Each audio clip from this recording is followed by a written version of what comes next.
Bună dimineața și bun găsit la BU. Sunt Sabina Iosub și vă invit să rămâneți alături de mine. Astăzi o să discutăm despre chestiuni legate de fonduri regionale și o să înțelegeți care sunt discuțiile în Comisia de Specialitate. Here in Strasbourg, together with me is Andrei Novakov. Thank you so much for your presence. My pleasure. Thank you so much for having me. You are coordinator of the EPP group in the Regi Committee, and that's important, and it will be very important in the near future when we'll see what are the debates in the regional committee. Well, we are starting at the beginning of a period in which we are going to define the future of cohesion policy. And I prefer to speak about the future of the policy, not the way we are going to save or protect the policy against the attacks. I don't want to talk about surviving of cohesion policy. And in that context, I'm happy that Romania has such a high position in the European Commission as executive vice president, which is a lot.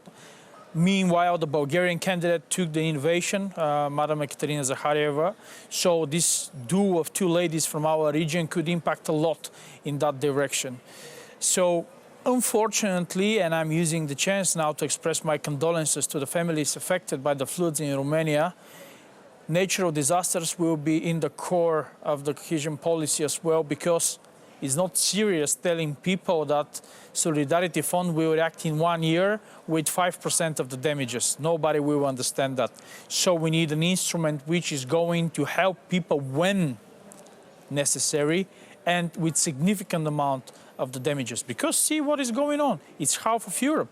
It's not only Romania, unfortunately. It's Czech Republic, Hungary, Austria, Poland. So it becomes kind of a new normal to have every autumn we have this, or during the springs. Or in summer we have a lot of fires in Greece, you know the situation, and so Spain, Portugal, Italy, that happens so often. So that become part of our lives, unfortunately, and we have to tackle it.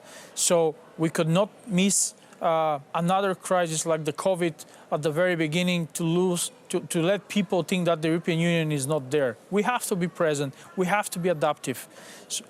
So what do you do in this sense? You are preparing some budgets, special budgets, I don't know, for special situations, or preparing the papers, let's say, the mechanism that will be activated when necessary. What is the priority actually? First, in few hours we have a debate with resolution, which I'm going to actively participate.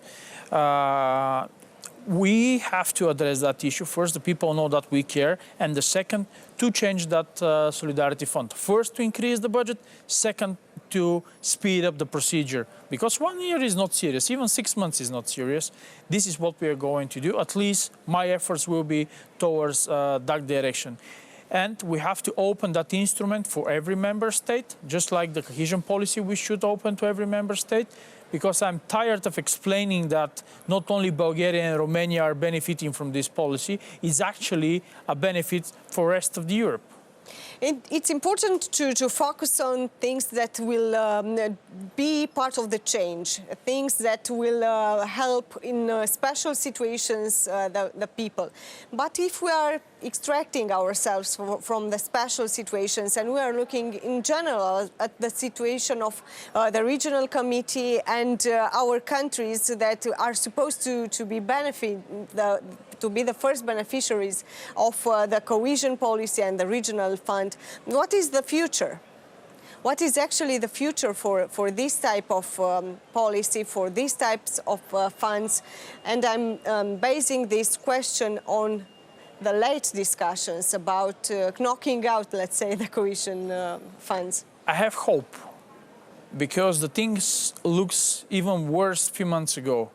There were doubts about the future in general, about the portfolio of cohesion policy or regional development. Right. Today we can see that there is dedicated, solemnly commissioner for regional development, and this is good. It means that cohesion policy will prevail that criticism. It's at the core of the European Commission. That was a huge fight. Yeah. So there is, yes, and countries as Italy having it, it means that I would say there will be a lot of resources invested in that policy and fights to protect it. And I think even we can use that chance to further develop. Saying that, I have to underline that a lot of voices are saying how much more we have to pay to Bulgaria and Romania and Portugal.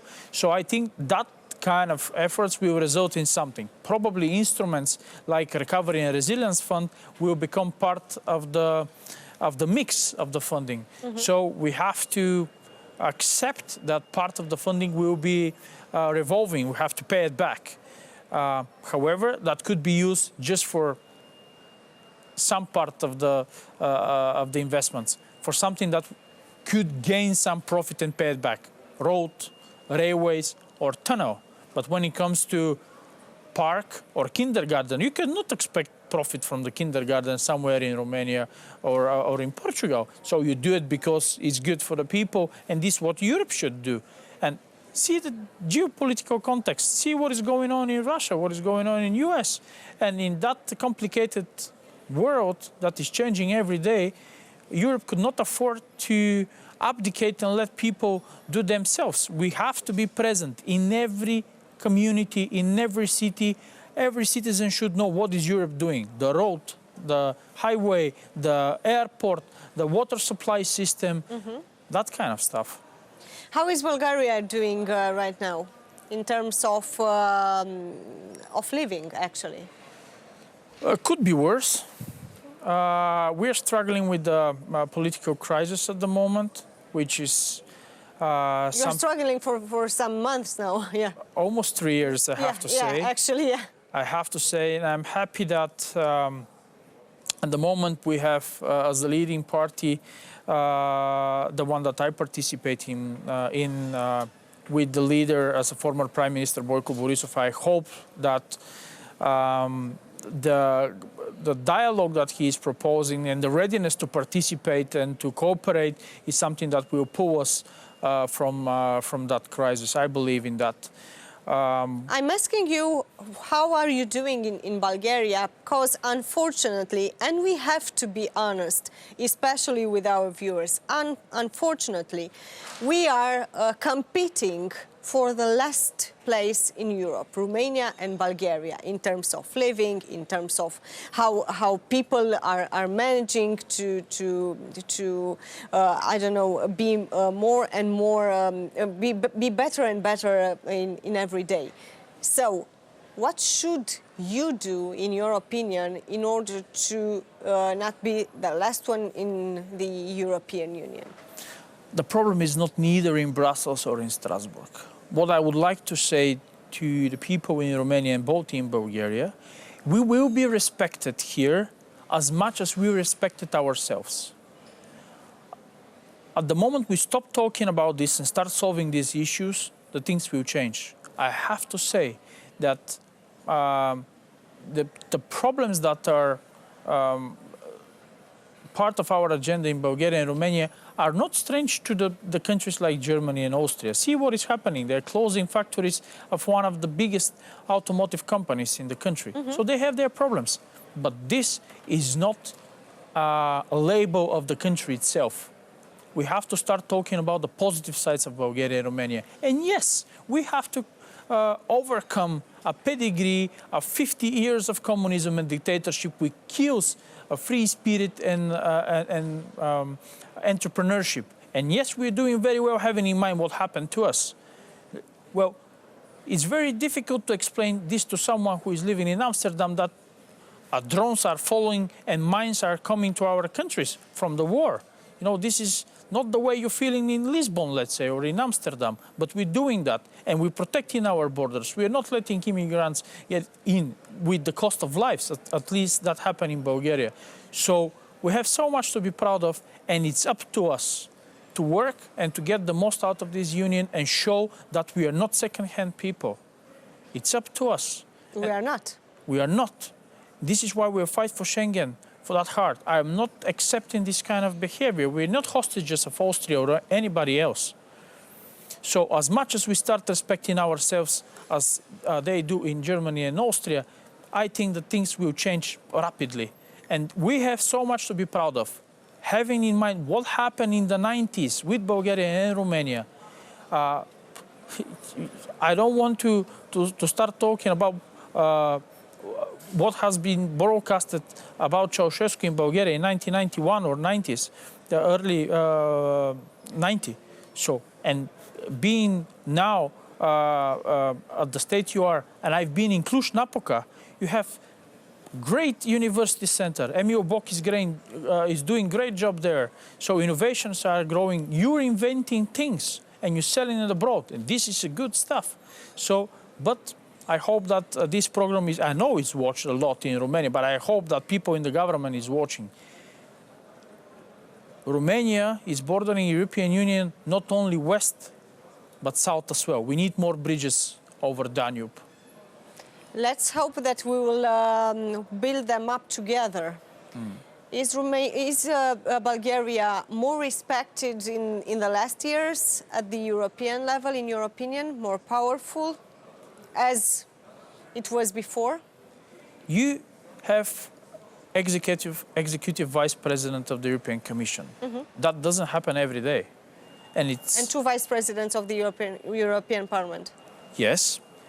Plus, you have key positions inside the biggest family in EPP in the parliament, as Siegfried Mureșan, for instance. Bulgaria has the portfolio which only one of the things that include is almost 100 billion for innovation. So it's obviously things are getting better, so we're receiving more and more respect. How this happened, actually? First, I think it's about the skills and the knowledge and the capabilities of those two ladies. And later, realizing that Bulgaria and Romania joined lately, having also some disadvantages when it comes to migration, when it comes to way of life, are getting more and more attractive. And I know what I'm saying.